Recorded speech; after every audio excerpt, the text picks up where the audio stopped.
listen up. This is the Music Scene Podcast. I am your host, Dave Cudrak. On today's episode, we've got Nicki Sbaffoni. She is a very, very busy musician here in the South Jersey area. She does solo acoustic cover gigs. She plays all over South Jersey. I had a great time talking with Nicki because we can share kind of the same stories and experiences. She's got an interesting background. She's been in a couple of different bands, and she actually performed the national anthem at a Pittsburgh Pirates game a while back, so we got to talk about that. We get 2 songs from her at the end, so stick around for those. And I'm sure if you're in the South Jersey area, you've either heard of her or maybe you've even seen her play. So I hope you enjoy this conversation that I had with Nicki Sbaffoni. All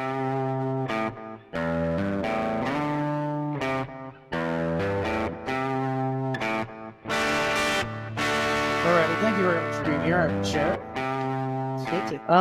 Okay, so I've seen you all around Facebook. I know you gig a lot. You've got a big calendar.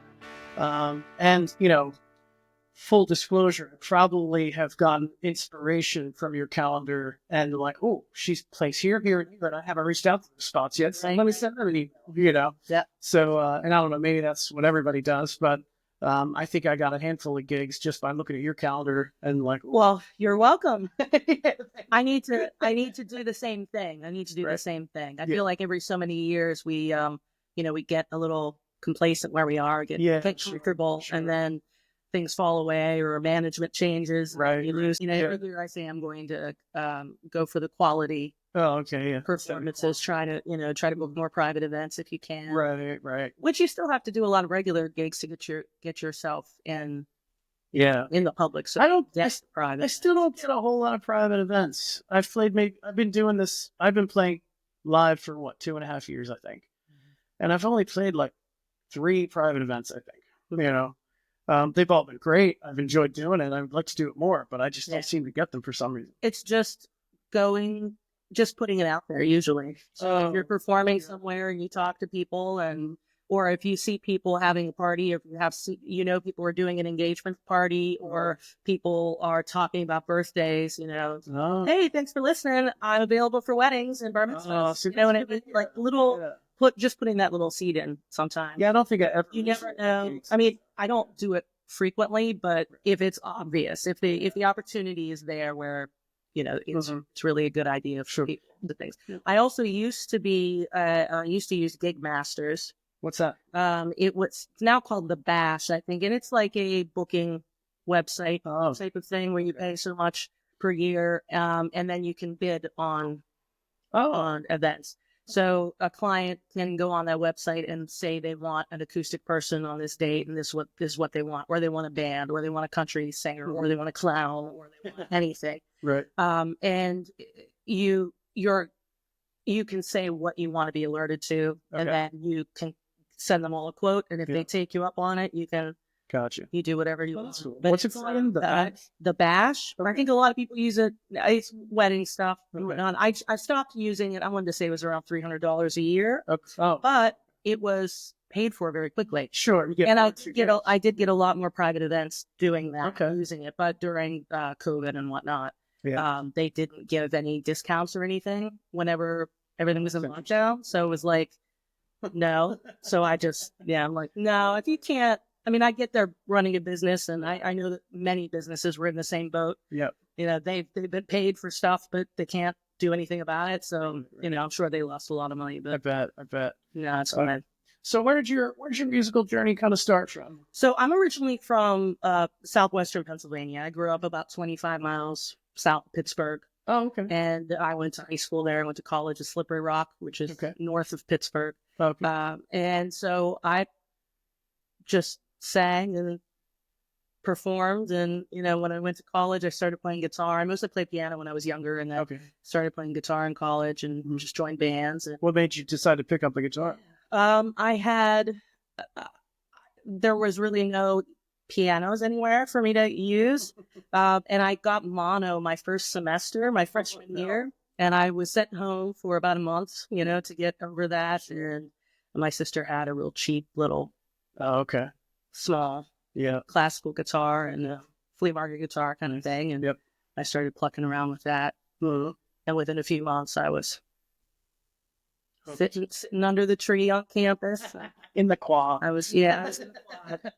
I was sitting under a tree in the quad, strumming my guitar and everything like that. Yeah. So when I first learned, I mostly played as my crutch so that I could perform. I've always been more of a singer than a guitar player. So when I first started playing guitar, I was in a couple different little bands or played with other musicians that had much better guitar players than me. So it was more of a prop. Okay. And I mean, I could play, but I couldn't really play. Gotcha. I wasn't very good. I couldn't do any bar chords. I really couldn't do anything. Mm. And then I played in a number of bands through the rest of college and through the rest of like grad school. Mhm. And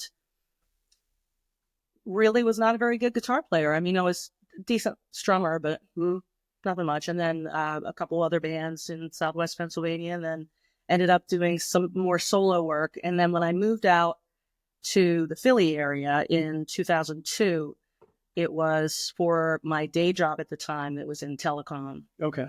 Telephone design, installation, or like corporate design, corporate telephone systems. Yeah. I just started looking for open mics and decided to do the solo thing. And I figured after a little while I would join a band. And then I ended up just doing so much solo and being able to get so many gigs, and with the shore being so close to this area, and realizing that I could play every night of the week if I wanted to.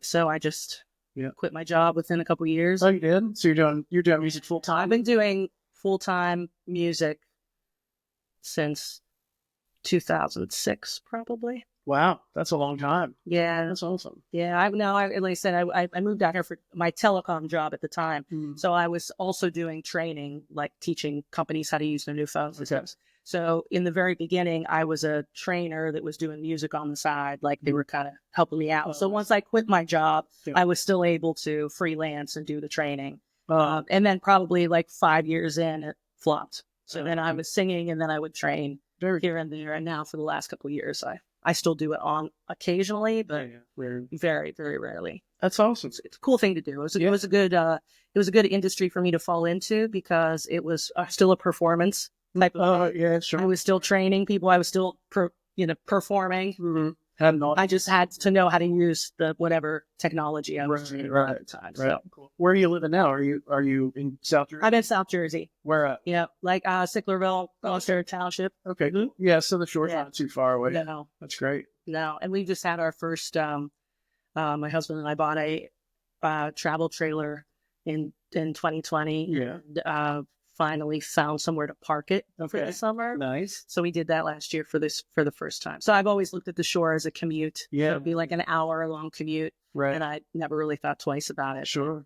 Boy, was it nice to only be 15 minutes from all my shore gigs. Because some of them, because some of them are pretty late at night. Well, yeah, you do the one, what's a Dead Dog Saloon? Dead Dog Saloon. With the Dead Dog Saloon. You normally play there. That one is 10 at night until 2:20. Oh my goodness. Yeah, that's pretty late. Yeah, it is very late. I've seen a couple of your videos, like I do a lot of live streaming. Yeah. So I don't normally catch it when you're live, but I'll see it afterwards in my feed, and you get nice crowds at that Dead Dog Saloon place, man. The Dead Dog is Sea Isle City is an anomaly in that it's just the bars, the clubs that are there are just full of people. Yeah. And the 20-somethings, 30-somethings, 40-somethings, it's a party atmosphere. Yeah. It's a huge party atmosphere.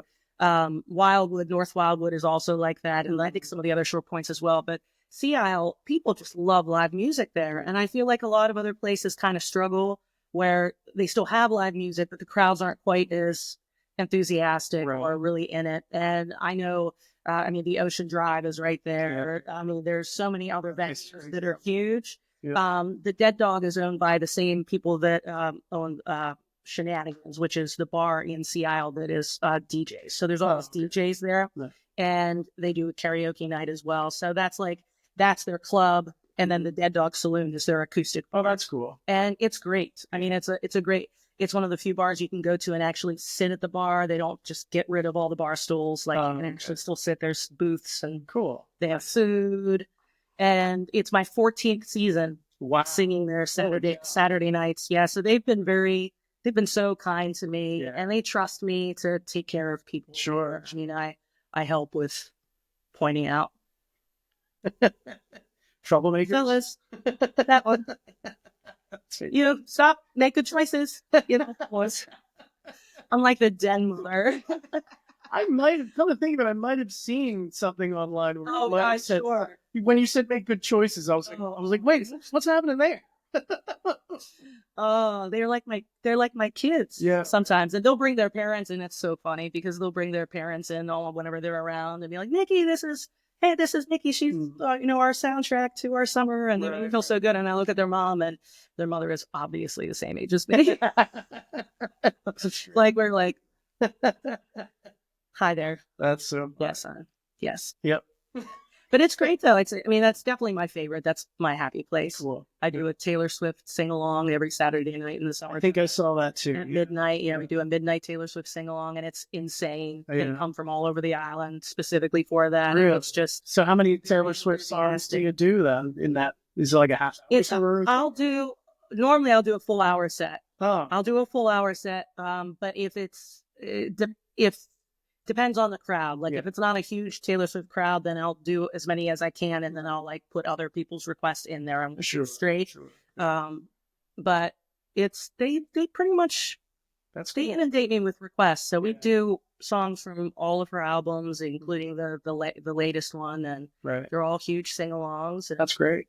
I've never heard of anybody doing like an hour dedicated to a particular artist. Yeah. How did you come up with that idea? Did you just notice a whole bunch of Taylor Swift requests? That's pretty much how it happened. And I would play one, and then someone would say, "Oh, do another," and then I might have joked, "Well, I guess we'll just have to do a whole set." And it was like, "That's a great idea." I'm like, "Oh, well, let's try it." I want to say when the Midnights album from her came out, we were like preparing for that. I'm like, "Yeah, I guess we're just gonna." I got a whole lot of songs to learn, and that's great. Yeah, I was never much of a Swiftie in her younger years. But have you grown to appreciate her? Absolutely. Yeah. The last like 4 or 5 albums or so. Very cool. Yeah, I don't know much about her catalog. Yeah, it's one of those things where when people don't like her, everybody's welcome to their own opinion, but it's kind of like, I'm not comparing her to the Beatles. I'm going to preface by saying this, but it's kind of like when people tell me, they say they don't like the Beatles.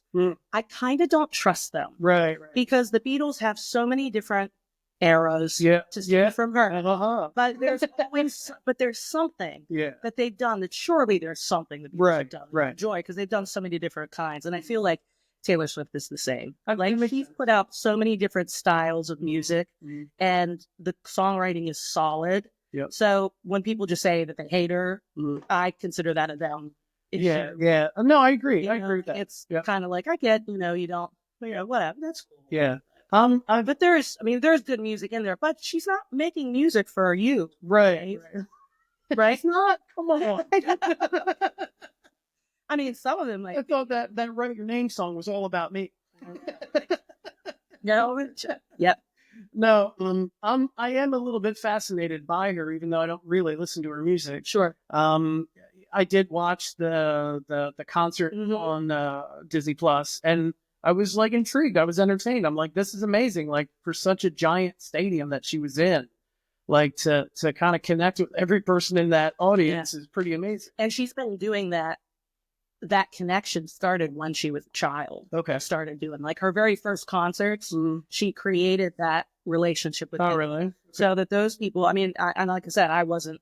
Yeah. And so I was, so much older than her. So if anything, I was the jaded adult singer having to sing a love story, the songs by a teenager and all that stuff. Yeah. But now I appreciate it so much more because I look back on it and can say, those are really good songs. Yeah. Yep. It's cool. They are good songs. I appreciate her. I do. Yeah. Nice. She's helping me be more successful. Well, there you go. Yeah, there you go. Yep. You might as well ride it while you can. Yeah, and the Kelseys go to Sea City all the time. So I mean, there's a chance. Yeah. Yeah. They have a place. Have you ever seen them? I have not seen them with my own eyeballs, but I know they've been in town when I've been there. They go to the OD quite a bit. Yeah, I remember seeing footage. They do Jason, like a chugging. yeah, they do a lot of their charity stuff. They do it. Okay. They do that. They do there, but they've all been in the Dead Dog. Yeah, right. Not yet, at least. Not yet. There's always a chance. The odds are, you know, right. It's not zero. So that she'll just come walking in to her own sing along. Could you imagine? So so I'm a huge fan of John Mayer, and I like dream of the day that I'm just like in the same room. I don't care if it's friggin' Home Depot, the same room as John Mayer. You know, like even if he's all the way across, it'd be like, there he is in the same room. You know, like I'm fascinated by him too. Yeah. You know. Yeah, I really like him as well. Which is difficult as a Swiftie because there's John, there's some lore, the whole issue, but there's a lot of respect there too. Though he admits, you know, I know, he's very open about the fact that he was a real jerk. Yeah, when he was younger and did stuff that he shouldn't have, and very true. And I appreciate him, but I love his songwriting as well. Right. All right, cool. I know we talked before, like when we were talking about doing this podcast, about I wasn't sure if you did original music, because you know most of the gigs that you play are cover gigs, just like mine. You know, all my gigs are cover gigs. So when did you first start writing your own music? I was writing as a preteen, on the keyboard, like on a piano, just silly little little girl song. Sure. Not as good as Taylor Swift at 14, but yeah. So I mean, like I've always from the beginning. So I was poetry when I was in school. I was super artsy in that regard, and I wrote quite a bit of original music in my first several bands that I was in when I was younger. My first main band was called Out Damn Spot, and it was we had so much fun. It was myself and it was a trio. It was myself and two brothers, and it was an acoustic group. So two of us, even the bass guitar was acoustic. Nice. Great harmonies. All three of us wrote. Yeah. So we really had something special. We really what happened to that band? It just lived. Yeah. You know, it went its course really. We added a drummer at one point, and then switched to just a straight percussionist. And, you know, and then after a while, it just kind of fell apart. We had some management issues where we had no manager, and then all of a sudden, one of us decided that we should, and that person came in and started trying to tell me what to wear, picked out weird dresses for me, and I was like, no, you don't. Like, no, this is going to end. That's not us. That's a shame. Yeah, it was really a shame. But the music was great. It was a great time. Yeah. It it just went its course. Did you ever record anything with any? I did. I had I mean, there's nothing available now. I'll have to find it though. We made some cassettes. Oh, nice. Yeah, nice. We had cassettes. With just like, I think there were like 4 songs on that. And then we did some recording to put something out later, and then it just kind of never got finished. But a lot of the songs that I wrote with them, I still perform. So cool. Yeah, there's still songs that I do. Nice. Some of my first ones. But I brought them up because Pittsburgh, especially in the early 90s, and probably still is, a huge original music city. Okay. To the point where we would get normal gigs at restaurants and bars, and if you played more than like 5 covers all night, people would be like, "Oh, really? What's this?" Wow. So they expected you to play. They expected to be entertained with music they'd never heard before. Wow. And it was wonderful. I mean, like our original music got airplay on some of the local radio stations, and we sang the national anthem for a Pirates team. Really? And I mean, like, we were doing pretty well. We really were. We had some opening acts for some opening spots we played at some rib festival and opened for Boston Turner Overdrive. Is it BTI? Bachman Turner Overdrive. Yeah, it's BTO. Yeah, that's it. Yeah. So anyway, that's so we had like random localized, success, but we're never that big. It was a great time. Yeah, it sounds like a blast. That the national anthem at the Pirates game you're the only person so far that I've spoken to that's done that sort of thing. Is it as difficult as a lot of people say it is? So we were fortunate that it is very difficult because of the delay. I believe that they may have some kind of like earplugs or things that they can give you so that the delay doesn't mess with you while you're singing. Okay. I think that's something that happens now so that you don't have to worry about that. Mm-hmm. But we were fortunate that there were 3 of us. So we started it, and all three of us sang. Like we kind of did with each other, weaving, so we just paid attention to each other. Okay. But yeah, that was a cool experience. Was that like the biggest crowd you've ever played? Or Probably. yeah. Were there anything else? Any opening gigs? I opened for Bret Michaels. Did you really? Yeah, my family lives in Du Bois, Pennsylvania, which is about I think it's Clearfield County, but it's about an hour and a half northwest of State College, so up that way. And where they live, there was a ski lodge that would have huge festival events, beautiful, absolutely gorgeous, and I would frequently get calls from the owner to do opening slots for things which is another pride thing for me.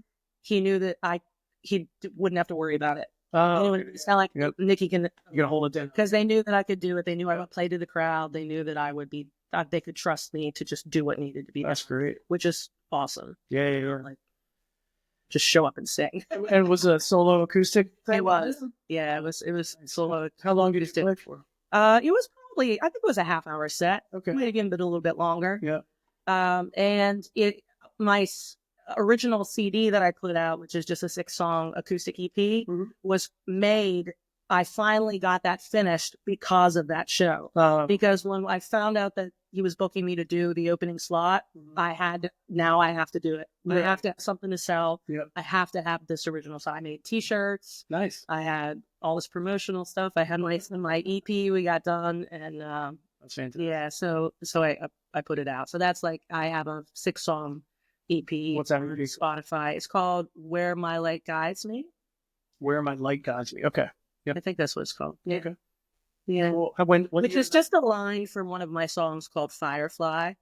But sometimes people think that it's a Christian album, and I don't even think about that. I'm like, it is not. But that was fine. But I never made that connection until somebody asked me. I was like, no, it's a line from my Firefly song. Right. Where my light guides me. Yeah. Like the Firefly, but who would know that if she knew this? So. When did that come out? 2013. 2013. Okay. Yeah. Any music out since then, or no? Okay.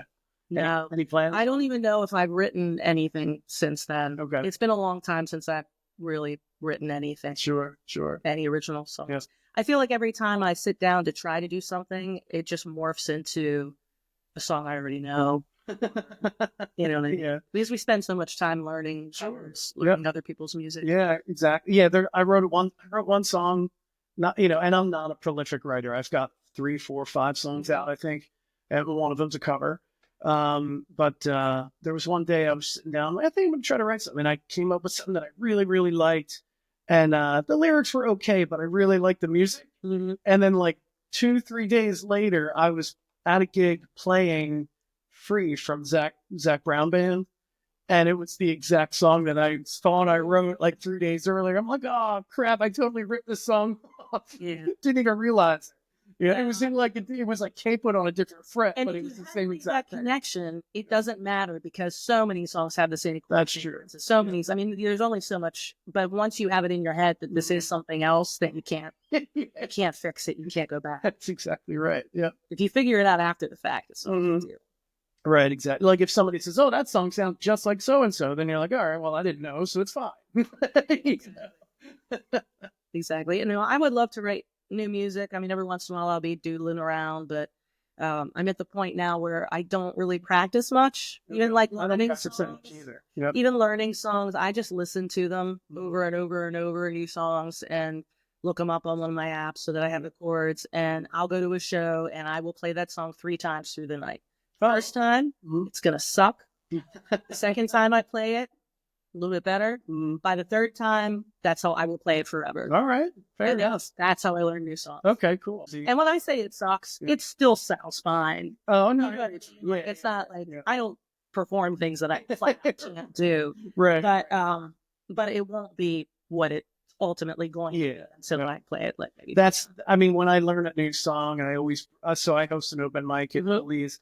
I always bring the new stuff to my open mic. So it's funny, The people who don't go to like my regular gigs probably think I suck because I'm always fumbling through literature songs. Right. That's like me at karaoke because I always sing songs I don't know. Right, there you go. Because it's not fun to sing songs that you're already a singer. Something you play 30 times that week. Yeah. Yep. That's all. It could be something I've never sung before. Like, this girl gets paid to do this, really? Yeah, she's a professional musician. That's fantastic. I love it. I love it.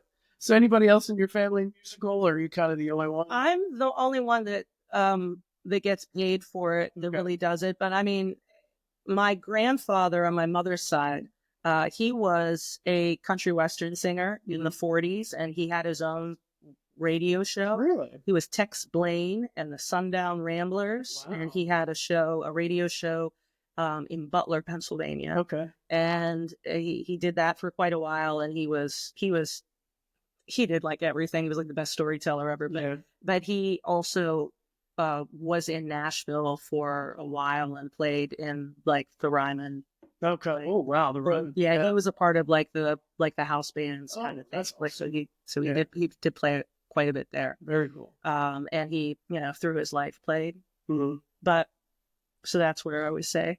That's where you got it from. That's where you get it from. Grandpapa Rudy. There you go. Nice. And who were your? I know we did touch on Taylor Swift, but like who were some of your other influences? Influences, I would say from childhood is probably Patsy Cline, because that's what I was like. My dad would play Patsy Cline all the time in the car. A lot of like the old country. Yeah. I really listened to a lot of like new wave. Oh yeah. What as a child, like as soon as MTV happened. Oh yeah, I see.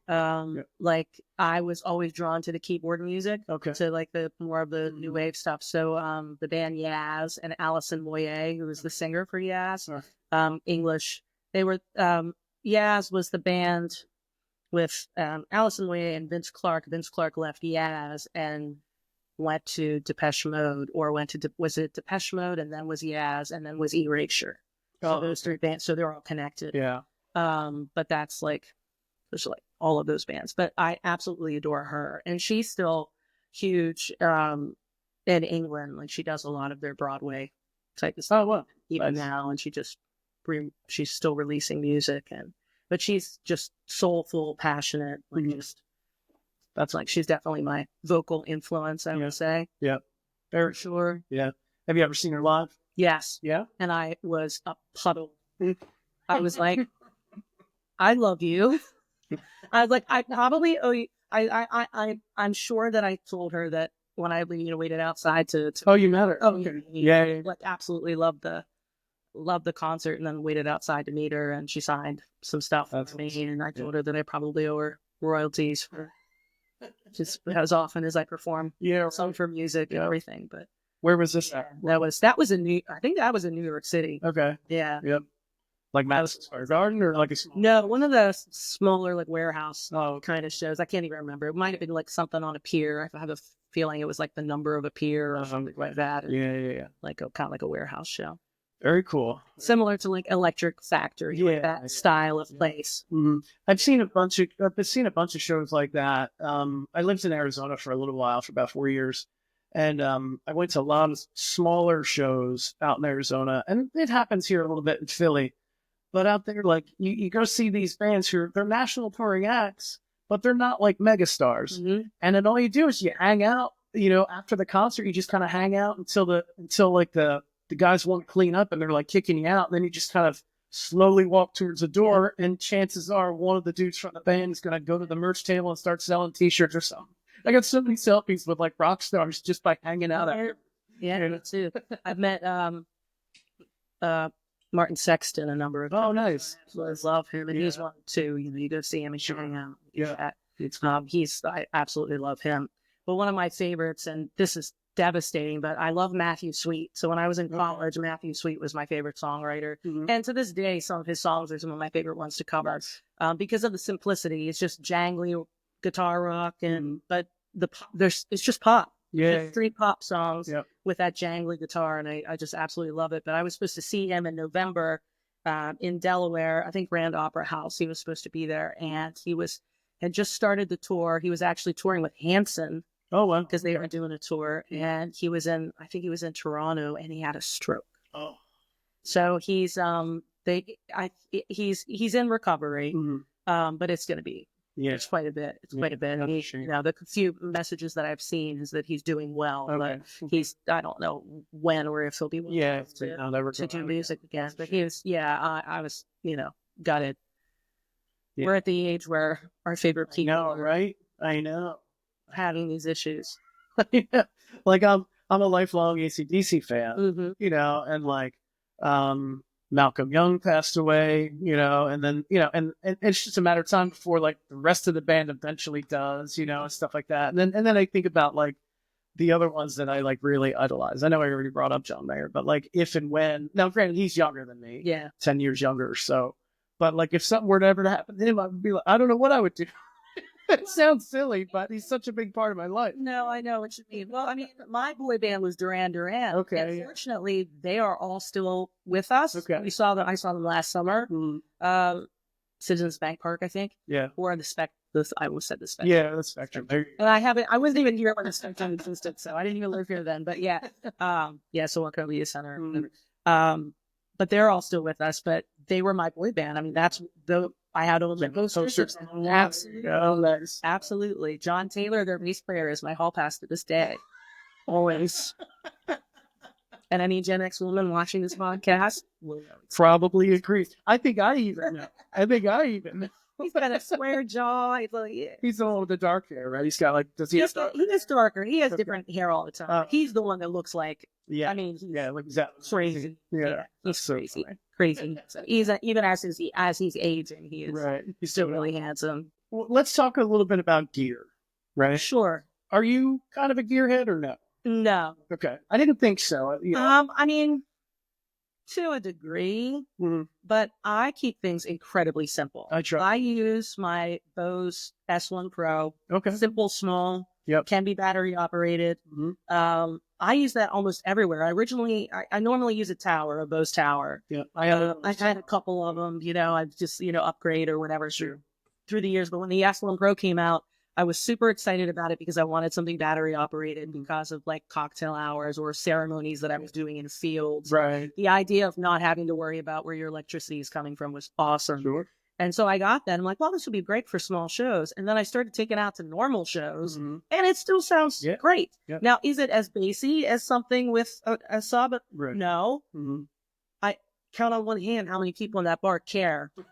That's a big thing.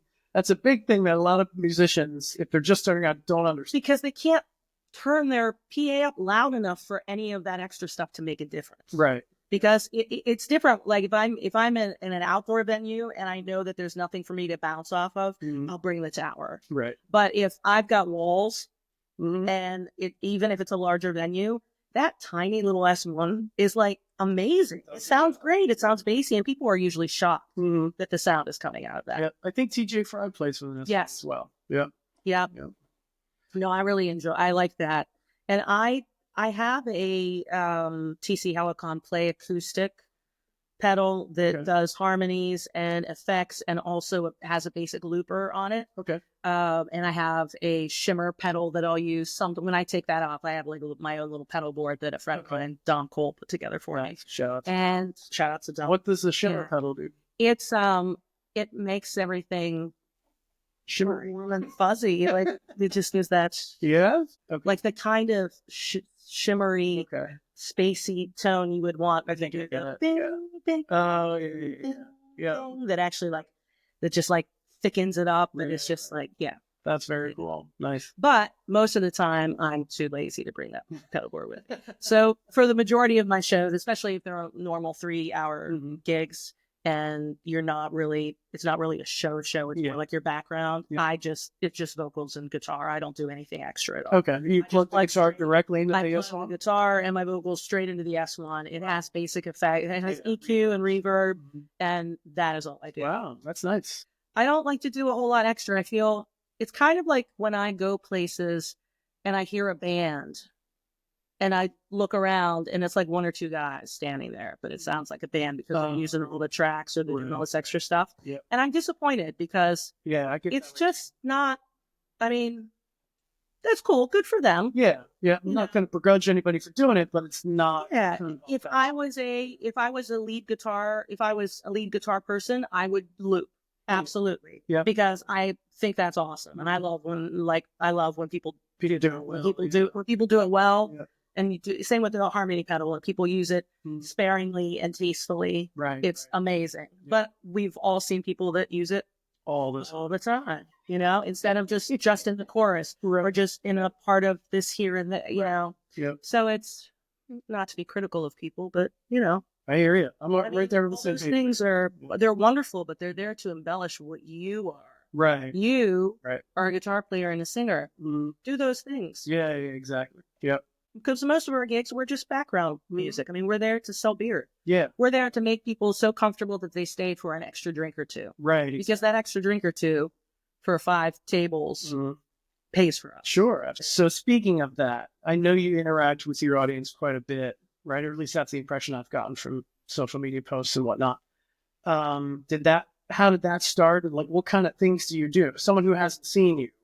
You mean my audience? Interaction. So, like, do you talk to the audience a lot?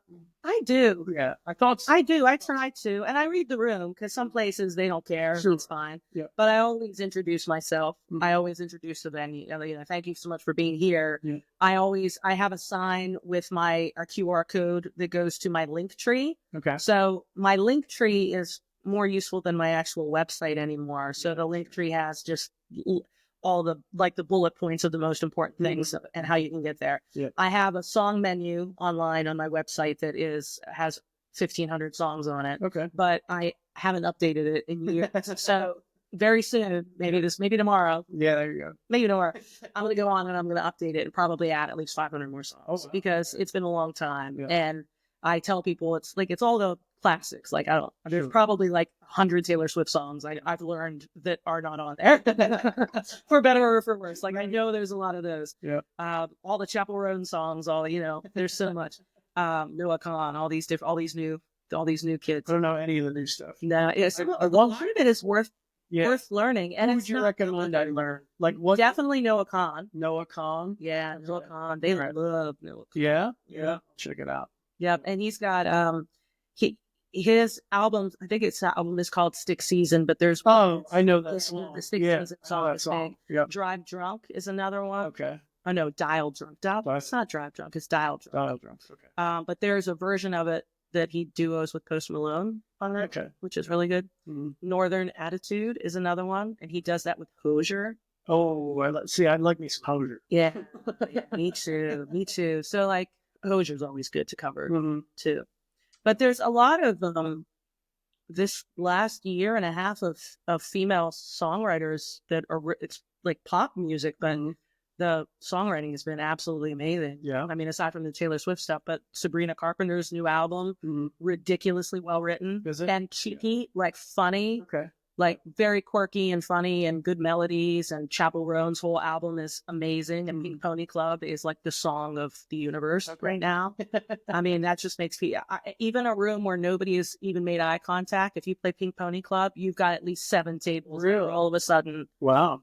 Screaming. Yeah, see, I got to open my eyes to that. Yeah, that kind of stuff's good. I don't know any of the new stuff. I used to just go on iTunes and see what the charts were. Okay. But lately, I feel like I just have to pay attention to what people are talking about. Yeah. Because I don't listen to any of that. Right. I rarely listen. I'm listening to books most of the time. Yeah. I don't even really listen to music all that much. Yeah. I know if I'm in the car and a song comes on that's in my set, I immediately change it. I don't. Yeah. I'm the opposite. I want to hear it because I usually will say, wow, that's how that song's really supposed to go. That'll happen all the time. I've been singing Everywhere by Fleetwood Mac for decades. Yeah.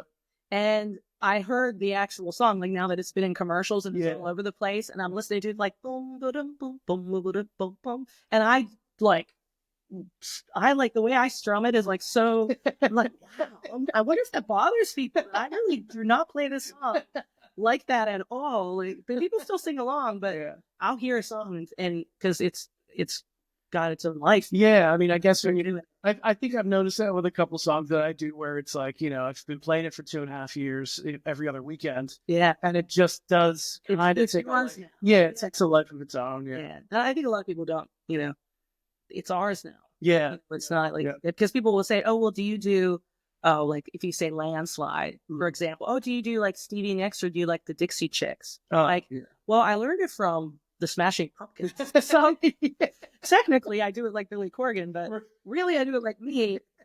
But, it's one of those things, like the first time I heard it was Smashing Pumpkins. So we were talking to the audience, and I do ask them for requests a lot. I point out that's where I got sidetracked because I said I have a QR code. There's my link tree. Yeah. But I'll point that out maybe twice a set to let people know that I have a song menu on it if they want to look. Okay. And I also have my Venmo if you wanted to request tunes or tips from a distance. Sure. So I'll give them that. Mm-hmm. So I talk about that quite a bit. I try to, after each song, if it's appropriate, say who the song was, because people will ask you. Really? Or you'll see people be like, Yeah. I have a tendency to interact with the audience, like if I see that sort of thing, like there was one, I was playing at Southern Cross Kitchen last year in Conshohocken, and there was a group of like 5 or 6 people kind of in front, like kind of close to me, sitting at the corner of the bar. And I kept hearing them go, what's the name of that song? And who did it? And they were going back and forth. And I'm like, did you guys get it yet? Like, who sang that song? I'm like, Four Non Blondes. So what's it called? I'm like, it's called What's Up?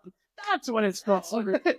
So then, like, from there, I literally, for the next half hour, 45 minutes, I would go into a song, play 10 to 20 seconds of it, and we were playing Name That Tune. Yeah, exactly. I mean, I think it's just being, reading the room and doing what you can to, match the room, but also boost it, too. Because sometimes you can tell when people want to be into it more, but they're just not clappers or, But it only takes one table of people that are really into the music to change that. Yeah.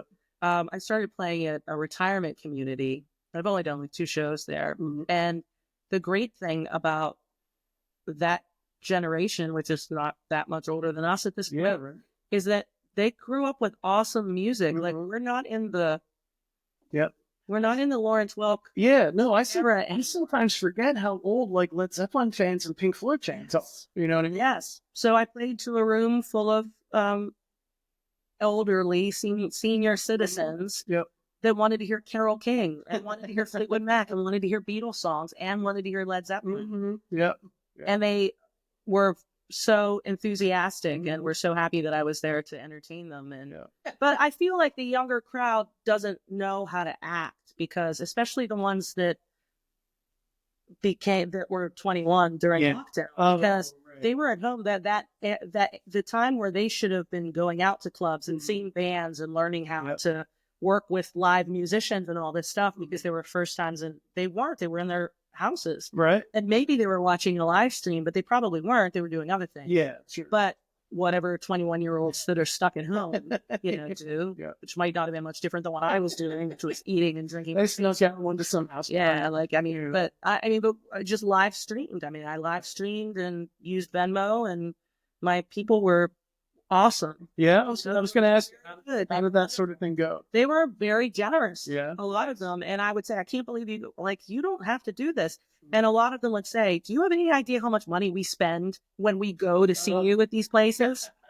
I was like, no, I don't. They're like, believe us. They're saving. We're giving you what we would have spent at the bar. So it was good. And I kept my spirits up with all the live streaming, but I had been live streaming for many years before the lockdown happened. I started doing, using Periscope. Okay. Periscope was the app. It was owned by Twitter at the time. Yeah. And then it phased out 2021 or so. But it was excellent. Yeah. It was an excellent app. It had a great interface. The quality was always good. I had such a great community that I built on it from all over the place. And it had like moderation, so I could have people there to moderate trolls. So if they would show up and say like nasty things, they could kick them out. Oh, that's awesome. And the app itself, Periscope, they would take people and curate like their front page, and they would share me a lot. So they considered me good quality content. Yep. So I had like 26,000 followers, And I had some streams that had 500,000 people on it, like live. Wow. Now, how many of those were quality people actually interacting? Still, who knows? You know what I mean? But even just to have you on, it's just really cool. And that's what people would do. People would watch it all the time. And now, since that ended, it's never been the same. Like, none of the other ones are good enough. And I don't blame people for not wanting to be on Facebook or not wanting to be on any of them, you know, like X or Twitter. I still call it Twitter, but I can't. I was on that for like a month and I was like, nope, I can't be there anymore. I still have my account on it because I have a lot from Periscope since it was owned by Twitter. Yeah. A lot of my live streams are still in there, like in my media. Yeah. Sure. They still exist. Yeah. So like, I don't want to get rid of it. But I can't interact with people. It's my heart rate immediately. Yeah, no, I get. And then also, I was getting like, I don't know, in my feed would show up stuff would show up that I had zero interest in, like the exact opposite of how I feel, and I was like, this is brutal. Yeah, they're really, it's all, and all of them are becoming that way. Yeah, it's very frustrating. And as mentioned before, I have like very late diagnosed ADHD. Oh, so I was just diagnosed like a handful of years ago, and it's eye-opening to know that it's wonderful to finally give myself some grace and realize it is something that I've always had and everything. But every day I have to say, no, stop. Yeah. Stop. Yeah. I don't care. Stop. Yeah. I have to get out of it, because I will go and read an actual email from somebody or a message from somebody that's important. Right. And as soon as you click on something, you're gone. Oh, yeah. You know, now you're now they sent you there, and now you can't go right back to it. You have to get out and go back. Like, they're really, it is. It's tough. It's tough. I'm normally really good with words. I'm like, it's just, they're killing us here. Like, really, they want us frustrated. They want us stupid. Yeah. They want us stupid. They don't want us to be able to share good stuff. Like, anytime you share something that you feel is important, you'll immediately have people telling you that you're wrong. Right. Well, who are you to tell me I'm wrong? Like, I can give you I can support. Remember supporting things and having. Yeah, right. You can have an opinion. It's just crazy. It's really hard, you know. Like, I really would love to just have everybody's email addresses and then just send them. Oh, yeah. Like big group. Because some people do. People do. I mean, I have a list that I can send stuff to, but half the time I feel like I miss everything in my email anyway, because all of it is junk. Yeah, there's so much junk mail that just comes through. So it's almost like the EMP is like not the worst idea in the world. It's the EMP. Remind me of the electromagnetic pulse that just stops. Just wipes it all out. Is that from Fight Club? It's from like every side. Yeah, right. Yep. Everything stops. Yep. Just shut it all down. I'm trying to keep up too, because I have two young daughters. How old are they? 9 and 11. Aww. So it's fun. Don't get me wrong, it's fun. And sometimes they come out, like if I bring them to a gig, they get up on stage and sing with me 1 or 2 songs. It's great. But I feel like as they're approaching those teen years, I have to keep up with whatever's going on, so I can help protect them from all the craziness. You know. One thing I have to say though, yes, of course, they do need protected, but I feel like their generation is growing up very differently, obviously, because they have everything, but they have access to way more than anybody should. Yeah. But I feel like there's some tougher skin on these young ones. Could be. Yep. I feel like they are. I hate that they're already skeptical right out of the gate. Oh yeah. Do you know what I mean? Yeah. Like, there's not that innocence. It's still there, but I have a lot more faith in the younger generation than I thought that I would. Okay. I just want them to have an evolved bullshit sensor. Right. That's a great point. So that way they, I know I have nieces that are college age, and they're going to be okay. I worry about the bullshit sensor because it seems to be going faster and faster every day. They're also activists. So, because I feel like intelligent young people, especially women, should be. Yeah, absolutely. Should be. It's very, very scary right now. Yeah. But I have a lot more faith that, they're keeping their eyes open and they're not faking anything. Good. So hopefully. That's a good positive note to end. So hopefully faith and. So you're going to sing a couple songs? You're going to sing a couple songs? Let's talk sing. music again. What songs are you going to play for us? Well, you say you want originals? Yeah, because of copyright. Oh, sure. Yeah. Well, I have one called A Little More Time. Okay. I can do that one. I have another one.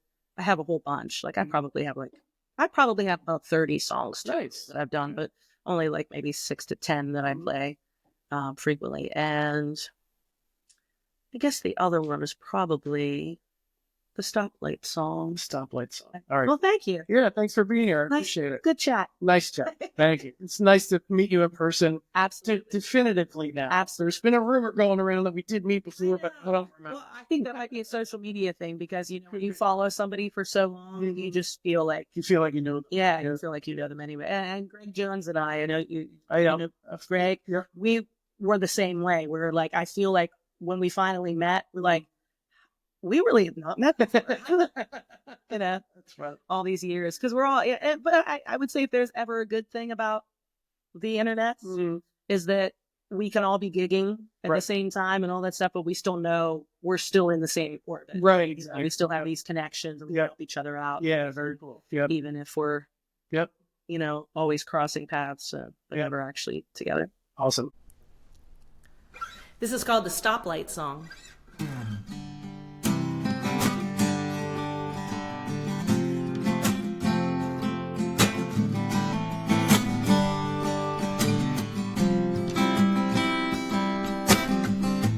Took a drive for a day, said about forgetting your name. 100 miles of me with Jesus and Mary Jane. All these streets are new to me. Tried to study the scenery in a town I might call home for a while. Every place that I go, all the faces are new. I'd like to remember you, 'cause you remind me of me when I was happy. And I wanna let go, but all my lights are yellow. And I fear falling backward if no one's there to catch me. And I'll take my time, because you might just change your mind. And I'm all too used to that. I'm all too used to that.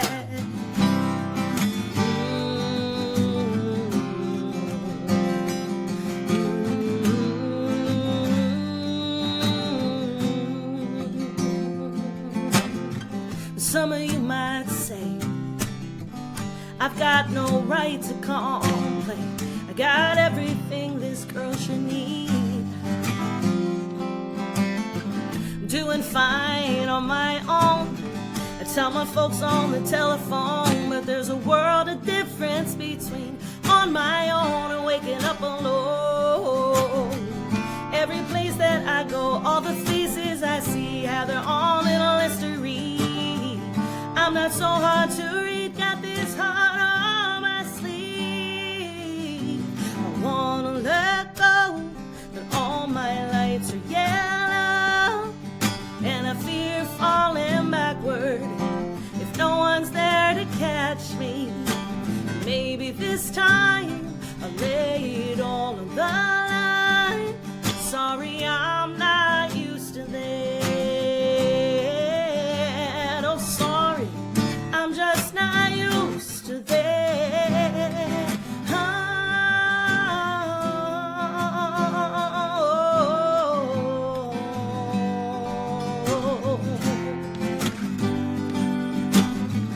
All this opportunity is overwhelming me. I can hardly stay on the road. When that light finally turns and your smile, it burns a hole in my logic, I won't fight it anymore.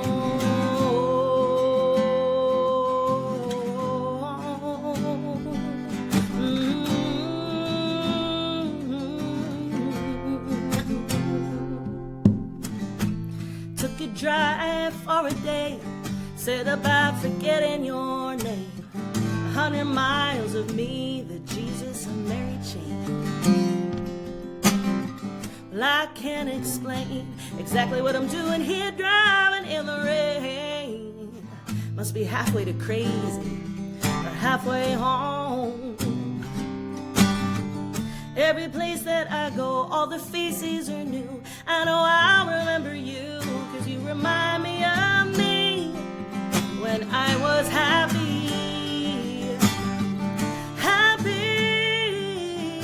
And it's time to let go, blow right through the yellow. I'm not afraid of falling forward if I see you right before me, and we'll chill for a while. Maybe wake up with your smile. Baby, I could get used to that. Oh, baby, I could get used to that.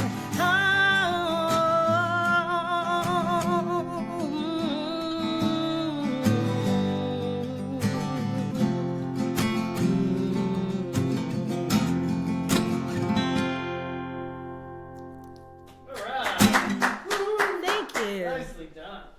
This song is called A Little More Time.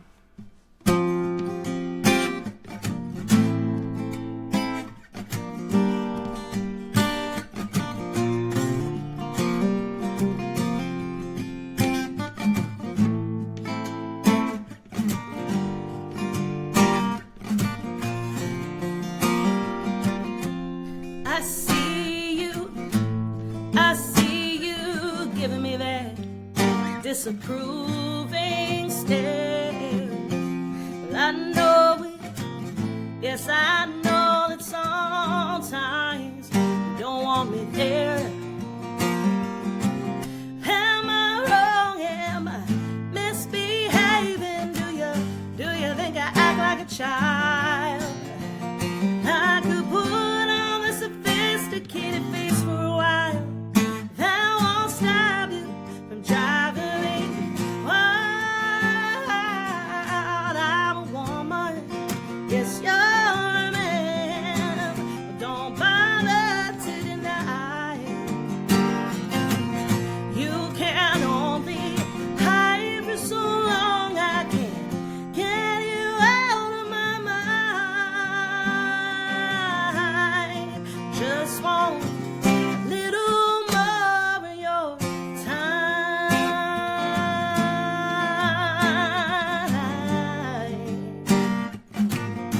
A little more of your time.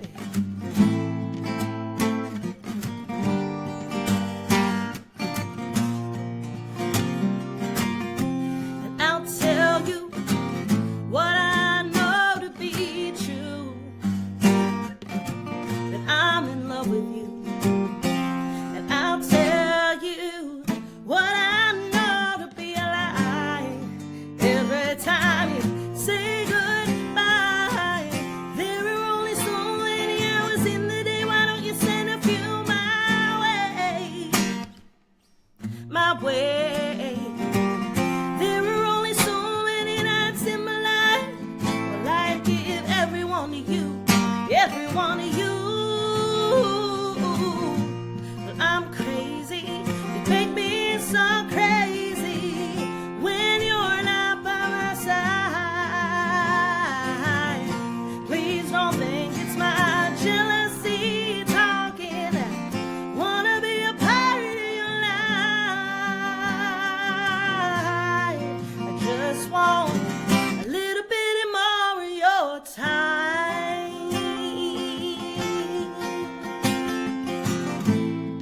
But last night you felt so good, and we felt so right.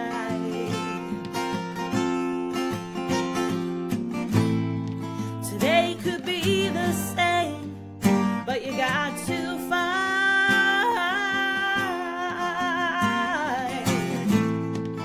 Tonight you'll tell me it's not the same. And tomorrow, if I'm lucky, you'll give me the chance to make you want me, to make you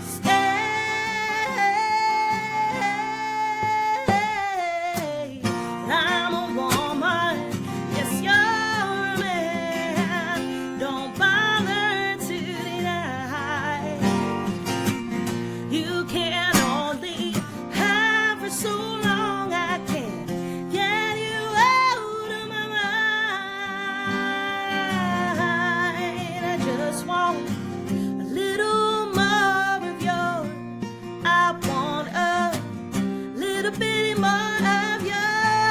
I just want a little more of your time.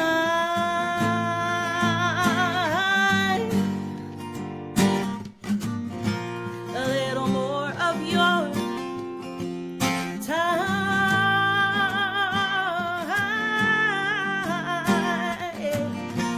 A little more of your, ooh yeah, ooh yeah, ooh baby, ooh yeah, ooh yeah, ooh yeah, ooh baby, a little more of your time.